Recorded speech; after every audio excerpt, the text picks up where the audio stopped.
Exodus chapter 16, the story of the manna. If you read the whole chapter, there's three characters.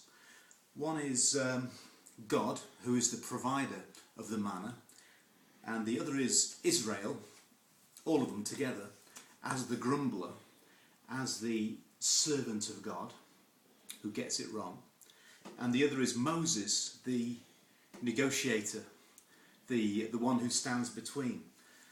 And so if you're thinking about Bible characters, the character of Israel is really significant here, and their rebellion and their failure and the cycle of failure and response. So I want to ask the question, how do you who are the Israel of God, right, how do you handle the grace of God in your life?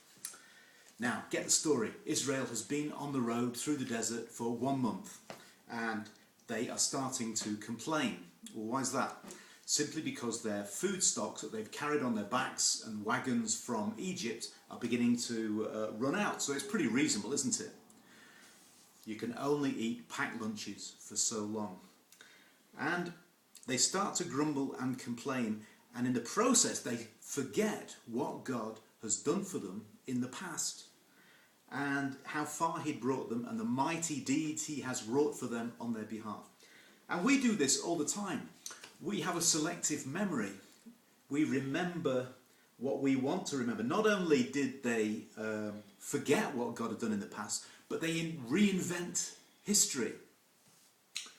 A selective memory. And all of a sudden, the days of slavery have become the good old days. You read it, they say, oh, we used to sit by the pots of meat and we ate bread to the full.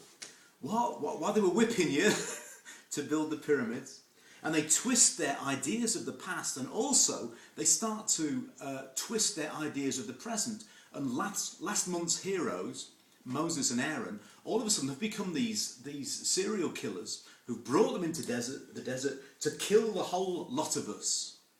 And in fact, the Greek word they use for the assembly is the word in the New Testament that's translated church. Isn't that amazing? These leaders have brought us into the desert to kill the church. Interesting. It's what you might call a skewed perspective. And God renews our minds, doesn't he? And when we're following him, when we're guided by the Spirit of God, then our minds become clarified, become clear. And when we skew off away, when we grumble and complain, our minds become disordered. God renews our mind, and when we try and do without God, we lose balance. And so into the human crisis comes the divine resolution. Manna, in verse 4 and 5 of chapter 16, God announces to Moses the end to the food crisis, the coming of manna. He said, behold, I will rain bread from heaven. And right through the Old Testament they call manna bread from heaven. And of course it comes back in the New Testament in John chapter 6. But God is not a sugar daddy. He is a good father. And so he doesn't just dole out riches without any thought to the consequences on our spirits of what those riches do. He gives blessing with a proviso. And the proviso is, I will bless you, but I will also give you the responsibility of obedience.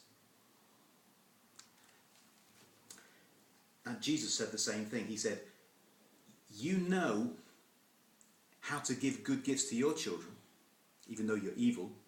Luke chapter 11. And God, even though he's good, he knows how to give good gifts to his children. I do not give a chainsaw to my 4-year-old, right? I know how to give good gifts to my children. I give them with an idea, with an understanding of how they will use them, how they will be responsible, how they'll think about it, how they will handle my grace. Grace just means gift, doesn't it? How they will handle how will Israel handle the grace that's been given to them? So God tests them.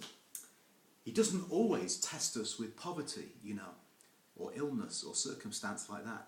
He tests us with prosperity and property and good times. He tests us to see how we're going to handle the good things that he gives us. He tests us with blessing.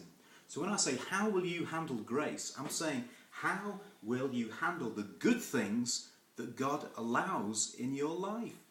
These are the tests of prosperity. And they happen when God does supply all your needs according to his riches in glory. So we'll leave it there for the minute. Think about this. The coming of the manna is like grace. And how Israel handled that grace is really significant. Okay, God bless.